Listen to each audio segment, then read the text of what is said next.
Hello friends, welcome back to my channel. তো বন্ধুরা, এবারের ঈদে বাংলাদেশে মুক্তি পেয়েছে যে সকল ছবিগুলো, তার মধ্যে আলটিমেটলি উইনার্স কারা হলো, কারা এখনো পর্যন্ত নিজেদের হোল্ডটাকে ধরে রাখতে পেরেছে, আমরা সেই আপডেটটা নিয়ে কথা বলবো। প্রথমত, এটা বলাই বাহুল্য যে এবারের ঈদের প্রত্যেকটা ছবি নিয়েই কিন্তু একটা অন্যরকম প্রত্যাশা ছিল আমাদের মধ্যে। প্রত্যেকটা ছবি নিয়ে আমরা বেশ আশাবাদী ছিলাম। বাট টু বি অনেস্ট, একটা ছবিও কিন্তু মনের মতো ব্যবসা দিতে পারেনি। মানে আগের ঈদগুলোতে যেভাবে ছবিগুলো পারফর্ম করেছিল, এই ঈদে হয়তো সেই মনের মতো চললো না ছবিগুলো, কোনো ছবিই নয়। কিন্তু হ্যাঁ, তার মধ্যেও কিছু ছবি এমন রয়েছে যারা প্রথম দিকে কম শোজ নিয়েও আর কি লড়ে গেছে এবং এখনো লড়ে যাচ্ছে এবং নিজেদের হোলটাকে আলটিমেটলি ধরে রেখেছে। আর আমাদের দম, রাক্ষস, প্রিন্স নিয়ে হয়তো একটু বেশি আমরা এক্সপেকটেশন ছিল আমাদের মধ্যে, বা একটু বেশি আশাবাদী ছিলাম। তবে এখন আমরা যে আপডেটটা নিয়ে কথা বলছি, দেখো 17তম দিনে এসেও যে ছবিগুলো এখন ভালো পারফর্ম করছে, বলতেই পারো যে তারাই উইনার্স। সো এখন আমরা প্রথমত রাক্ষসের কালেকশনটা নিয়ে কথা বলবো। রাক্ষস অ্যাকচুয়ালি আমরা যেটা দেখলাম, প্রথম দিকে সিঙ্গেল স্ক্রিনে অতটাও সোর্স পায়নি ছবিগুলো, অতটাও সিনেমা হল পায়নি, কারণ সিঙ্গেল স্ক্রিনে সেই সময় প্রিন্সের দাপট ছিল একদম শুরুর দিকে। তারপর যখন প্রিন্স চললো না, দর্শকের ভালো লাগলো না, প্রিন্স প্রত্যেকটা সিনেমা হল থেকে আর কি সরে গেল এবং রাক্ষস এসে জায়গাটা নিল।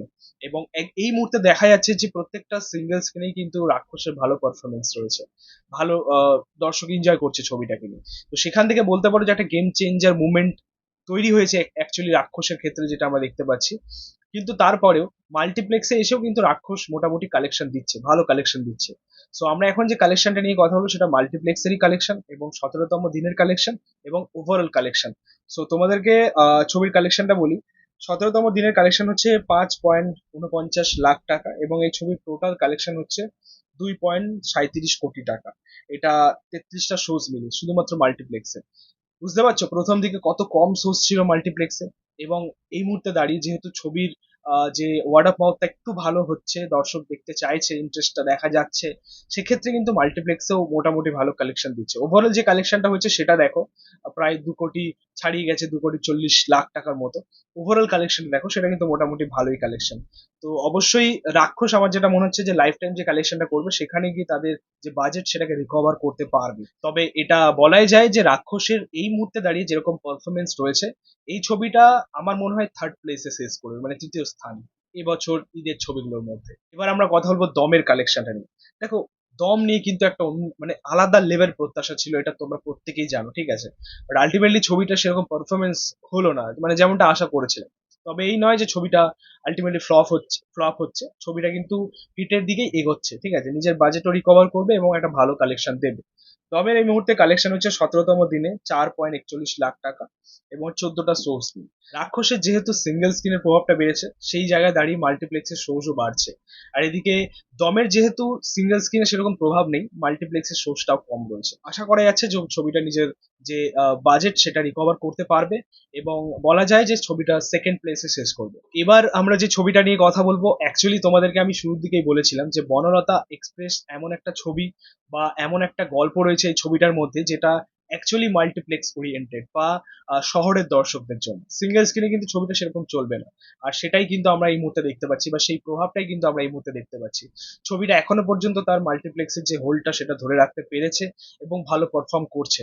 অ্যাকচুয়ালি দেশের থেকেও বিদেশে গিয়েও ভালো পারফর্ম করছে। আমি রিসেন্টলি আপডেট পেলাম যে অস্ট্রেলিয়াতে ছবিটা বেশ ভালো পারফর্ম করছে।